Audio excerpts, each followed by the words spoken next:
आज हा व्हिडिओ आपण इन्स्टावर पण टाकणार आहे. नमस्कार मंडळी, मी ओम दहातोंडे. तुमचे सर्वांचे स्वागत आहे माझ्या शेतामध्ये.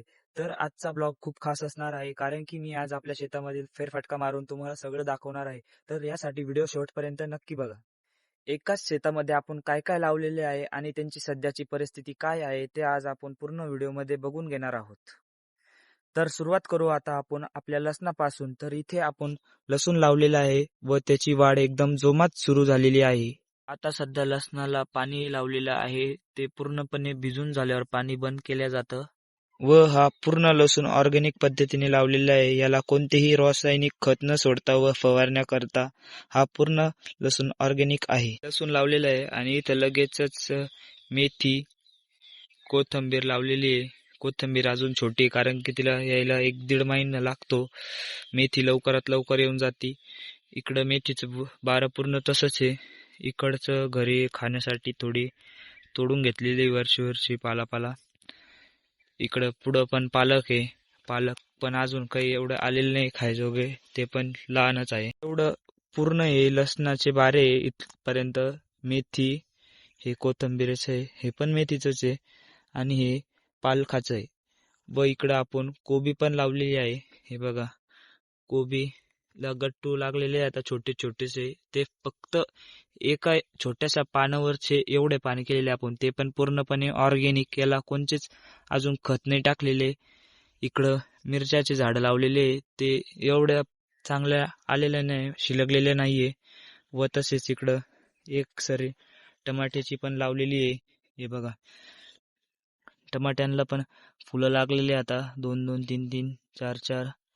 टमाट्यांना पूर्णपणे फवारणी करायची गरज पडते, पण आतापर्यंत अजून आपण फवारणी पण केलेली नाही. कोबीला पण नाही आणि टमाट्यांना पण फवारणी केलेली नाहीये, तरी इतके छान प्रकारे आलेले आता. अजून दबून गेलं तर होते झाड, याला आपण मोकळं करून टाकू.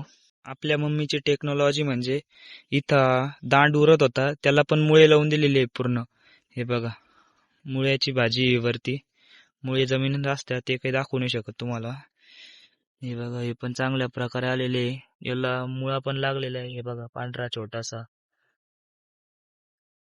दरवर्षी आपल्या शेतामध्ये एवढी जागा आपण घरी भाजीपाल्यासाठी ठेवतोच व ती ठेवावीच लागते. आपण काही बाहेरून भाजीपाला कोणताच आणत नाही, फक्त लागले बटाटे वगैरे ते आणतो. बाकी सगळं आपल्या शेतामध्येच असतं, तुम्ही बघू शकतात. कारण की आपल्याला पूर्ण ऑर्गॅनिक लागतं. टमाटे, कोबी, मिरच्या, पालक, मेथी, कोथिंबीर, लसूण हे सगळं आपलं घरचंच असतं. तर आता तुम्ही म्हणशान, आता याला तर अजून काहीच लागलेलं नाही, मग आता कुठलचं खाताय तुम्ही? आता आपण आपल्या बाजूच्या शेतात लावलेलं आहे, ते पण तुम्हाला एक दिवस निवांत दाखवून देतो. तो भाजीपाला अजून चालू आहे, पण तो दुसऱ्या शेतात असल्यामुळे तो व्हिडिओ काढू नाही शकत. एक दिवस आपण तो पण व्हिडिओ काढू. याला लवकरात लवकर तुम्ही या पेजला फॉलो करून घ्या आणि यूट्यूबला सबस्क्राईब करा. ह्या भाजीपाल्याच्या बाजूला आपण 1 एकर मक्का लावलेली आहे. तर त्या मक्काचा एकदम उतार चांगलं प्रकारे झालेला आहे. आत्ताशी उतरते ती व ती टोकन यंत्राने लावल्यामुळे कुठंच तिचं अंतर कमी जास्त झालेलं नाही. अंतर एकदम मापोमाप आहे व आता त्याला पाणी सोडायची अत्यंत गरज आहे. उद्या आपण सकाळी याला पाणी चालू करून देणार आहे बेस्टपैकी. या पूर्ण शेताला पाणी कुठून मिळते? बाजूलाच धरण असल्यामुळे आपण इकडे विहीर केलेली आहे. या विहिरीत 2 मोटरी आहे. एक मोटर म्हणजे नवीन वावरात जाते आणि एक इथं पूर्ण या वावराला पाणी सप्लाय होते. आता आपल्याला पाणी चालू करायचे, त्यासाठी आपण इथं स्टॅटर जोडलेलं आहे वगैरे, गट्टू पण जोडलेला आहे. तर मोटर चालू करायची आहे. तर हे बघा, आता बंद आहे, चालू करायचं आहे. चालू झालेली मोटर आता विहिरीमध्ये जोडलेली आहे. एक 3.5ची जोडलेली आहे आणि एक 5.5ची, आणि इथं 7ची मोटर आहे. नाही, ही पण 5चीच मोटर आहे, पण हिला सुधारून आणायचे, दुरुस्त करायचंय. हे बघा, पाणी चालू झालेलं आहे आता मित्रांनो. मक्कावर पाणी जोडायचे होते, पण इथं हिचा पाईप चिरलेला आहे. आता हे बदलावं लागेल पूर्ण खोलून, तर ते उद्याच होईन आता. तर हे असं आपलं पूर्ण शेत होतं. तर हे असं आपलं पूर्ण शेत होतं आणि आपला हा व्हिडिओ कोणाकोणाला आवडला ते पण सांगा. आणि आपण यूट्यूबवर तर 2-3 महिन्यापासून व्हिडिओ टाकत आहे.